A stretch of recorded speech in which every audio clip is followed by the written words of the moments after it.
her sayings on it.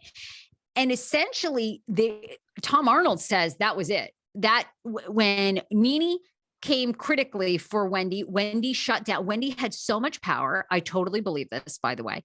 This was several years ago, that Wendy had so much power. Wendy said, no, you're not giving them a talk show after me. I want nothing to do. And that was sort of the end of Wendy and Nene's friendship. So hello, we need a quote from you. What's your take? You got the scoop. I got the scoop. Listen, this is where the train 3-year air works, where I'm like, this is press. Like, at the end of first of all, no one that didn't listen to this Tom Arnold chat, go and listen to my interview with Tom Arnold. It's a 2-day chat. The man is like, it's a real talk. There's no media screening. Like, he's just like, so he's all about Roseanne. And the last time he saw Roseanne, which I don't know, I still loved Roseanne as a show. But then, yes, towards the end, he talked about Kelly Dodd and making out with Kelly Dodd on New Year's. I'm like, wait a second. I'm so sorry. This has been an 1.5-hour chat. We're not going now, buddy. Like, this is like, what? Is Kelly Dodd a good kisser? Like, come on. Then yes, somehow this came up about Nene Leakes. And I'm like, wait, slow down, dude. Yep, that is what Tom is claiming, that basically him and Nene were it was gonna be like a pop culture, like on E type of thing. I could see. God. Yeah. Amazing. I could see them doing I could see them doing that. Like, they would be good to do, like Nene and him would have been good. It would have been good. Yeah. Oh my God. It would have been unhinged. So good. It would have been, because Tom Arnold, you've interviewed Tom Arnold. Tom's a mess. I mean, like, it just literally would have been like wrangling. Well, I think Nene would have been more focused than Tom. I think Nene would have been more focused, but that's what he said. And then I'm like, so then when this podcast came out, yes, Page Six got involved, and they were like, look, how like when you read articles that it says like, neither, Tom Arnold nor Nene Leakes' reps have, returned immediate calls. It says all that, like, usually. Mm-hmm. So, right. So they always reach out, but Tom got back to Page Six. And then, yes, Miss Nene Leakes responded to the Behind the Velvet Rope podcast.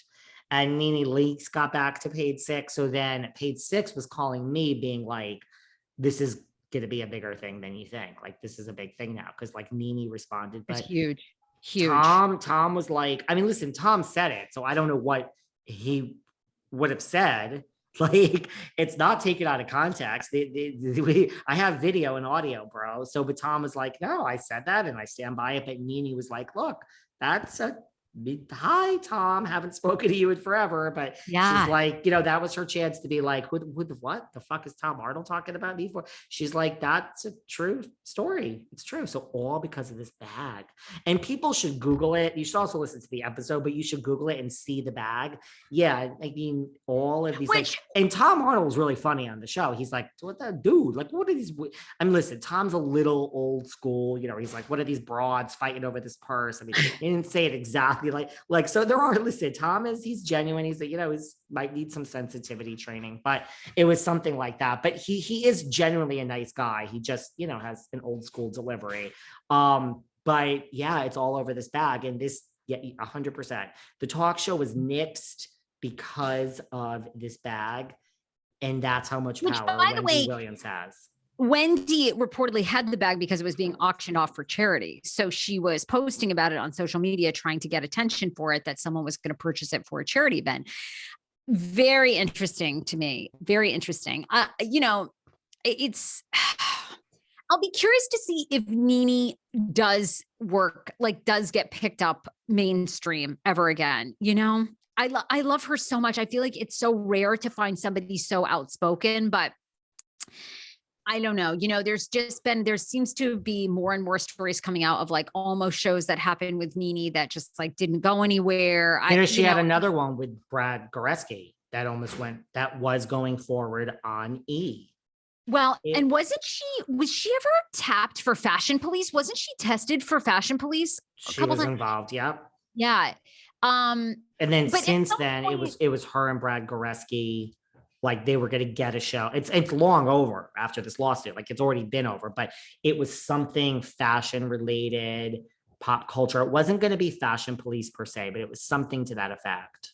But at some point, I think you have to ask too, I don't know, like, okay, why are all these, she alleges that she was blacklisted, Nene does, but then you have to ask yourself, and I think it goes the same for Wendy, or are you your own worst enemy? You know what I mean? Because like, you're so talented and you've had so many of these different, Ryan Murphy, she worked with Ryan Murphy for so then at some point it's like, I don't know, well, this is why people don't sue networks. This is why. There's a lot. It just raises the question, like, who's that power to Nene if this all really happens and you're really saying, I don't give a fuck about working, I don't give a fuck about the network, like this happened and it's so wrong. That's the other side of it of like, I don't care. I don't care. And so, but I talked about the contracts before. Yeah, I could open the floodgates. I think you really sue the network when you got nothing to lose. And I just think, like, I don't know, someone like Wendy, it's like that Tom Arnold and Nene thing made so much sense. It's like, and you almost wonder, why didn't Wendy co-produce it, get a piece of it? I don't know. Would they really fight over it? Would the bag end it? Or was there so much more to the story? I don't know. I'm always like, lots of times people are, these very amazing, eccentric people that we see on television. They're so fun to watch, but we see it with Jill Zarin. They're so difficult behind the scenes. At some point, even doesn't matter how talented you are. I think like a Sherry Shepherd. Sherry Shepherd's very, very talented, but Sherry's probably also pretty business savvy and mentally stable behind the scenes. And I think after a while, these networks, they're not going to put up with too much of your crazy. Like you have to rein it in a little bit. And I'm not saying that about Nene because Tom Arnold's a hot mess too, but you wonder, was that more killed because Tom and Nene are like, it's hard to wrangle. I'm just saying there, the egos, listen. Exactly. Tom it's a lot. And Nene would have been great on camera. And I think explosive behind the scenes. I think they would have hated each other. I do. We argue, and you can. Tom is a great, nice guy. I just think that, and Nene gets it. I just think it would have been a disaster. Look at Tom and Roseanne. He talked about it. He said Roseanne once, like something Roseanne took all the batteries out of every remote control in his house. So he came home to put the TV on. Again, why not go and listen to this Tom article chat? Because I'm like, and then he went to another remote and he's like, what? And finally, after like an hour of not being able to put on his own fucking TV, granted, can't you just go and like can't you just go and stand there and do it? But like, he's like, no. And I'm like, what? Yeah. Oh, it's a whole thing. And then like, he had Roseanne and his bodyguard detained. They were trying to leave the country. After she broke up with it, she started dating her bodyguard. It was like a whole thing. It was a whole thing of like, I'm like, you